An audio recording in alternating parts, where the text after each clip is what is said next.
السلام علیکم ورحمۃ اللہ وبرکاتہ لک الحمد یا اللہ الصلاۃ والسلام علیک یا رسول اللہ الصلاۃ والسلام علیک یا حبیب اللہ صلی اللہ تعالی علیہ وسلم۔ دوستو، میں محمد اسماعیل حسین نوری اور آپ دیکھ رہے ہیں ہمارا چینل شریعت مطہرہ کا حکم اور کیوں۔ ایک اسلامی بھائی کا سوال آیا ہے کہ عورتوں کا بال بیچنا کیسا ہے؟ چونکہ آج کل گاؤں گاؤں میں بہت سارے سامان بیچنے والے جاتے ہیں، چاہے وہ اسٹیل کا سامان بیچنے والے ہوں یا پھر پلاسٹک کے سامان بیچنے والے ہوں، گاؤں میں جاتے ہیں اور عورتوں سے بال کو لیتے ہیں، اس کے بدلے میں سامان کو دیا جاتا ہے۔ یعنی عورتوں کا بال وہ لوگ بیچتے ہیں، عورتیں بیچتی ہیں یا ان کے گھر والے بیچتے ہیں، بیچ کر دوسرا سامان لیتے ہیں۔ تو یہ عورتوں کا بال بیچنا کیسا ہے، یہ سوال آیا ہے۔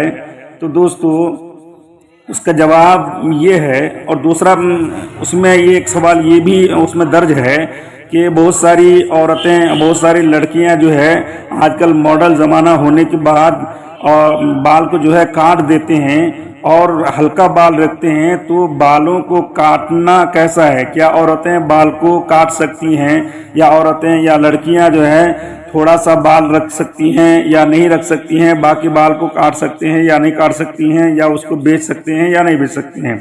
تو دوستو، یہ تھا آج کا سوال۔ اب اس کا جواب آپ سماعت کریں کہ عورتوں کو اپنے سر کے بال کو کاٹنا یا کاٹ کر بیچنا دونوں صورتیں ناجائز ہیں۔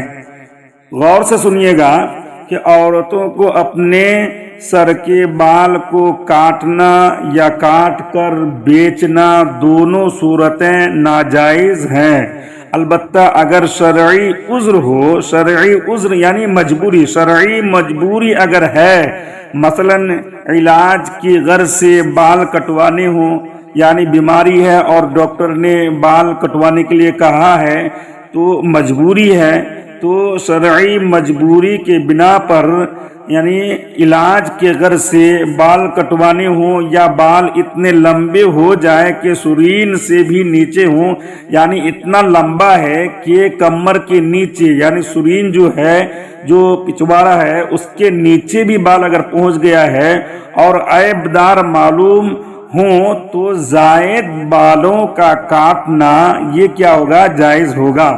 الحاصل یہ کہ عورتوں کا مردوں کی مشابہت یا فیشن کے طور پر بال کاٹنا ناجائز ہے، حتیٰ کہ اس معاملے میں شوہر کی اطاعت بھی جائز نہیں۔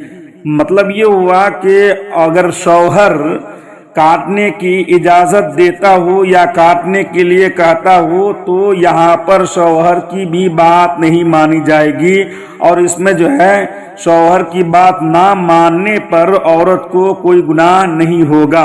اگر شوہر ماڈل زمانے کے حساب سے رہنے کے لیے کہتے ہوں تو ان کی بات نہیں مانی جائے گی۔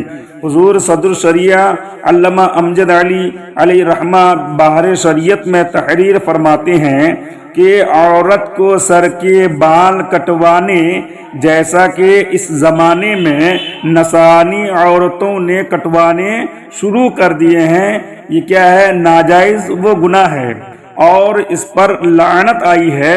شوہر نے ایسا کرنے کو کہا جب بھی یہی حکم ہے، یعنی اس کے اوپر لعنت ہوگی، شوہر چاہے کہے یا نہ کہے، اگر اس نے کہہ دیا جب بھی اس کی اطاعت نہیں کی جائے گی، ان کی بات نہیں مانی جائے گی۔ ایک بات۔ دوسری بات یہ ہے کہ عورت ایسا کرنے میں گناہگار تو ہوگی، کیونکہ شریعت کی نافرمانی کرنے میں کسی کا کہنا نہیں مانا جائے گا۔ سنا ہے کہ بعض مسلمان گھروں میں، آج کل دیکھیے بہت سارے مسلمان گھروں میں ایسا رواج چل گیا ہے، یہ دور آ گیا ہے کہ مسلمان گھروں میں بھی عورتوں کے بال کٹوانے کی بلا آ گئی ہے۔ ایسی پرقیچ عورتیں دیکھنے میں لونڈا معلوم ہوتی ہیں، اور حدیث شریف میں فرمایا کہ جو عورت مردانہ حیات میں ہو، اس پر اللہ تبارک و تعالیٰ کی لعنت ہے۔ بہار شریعت جلد 3 اور حصہ 16 صفحہ نمبر 588، حجامت کا بیان، مکتبہ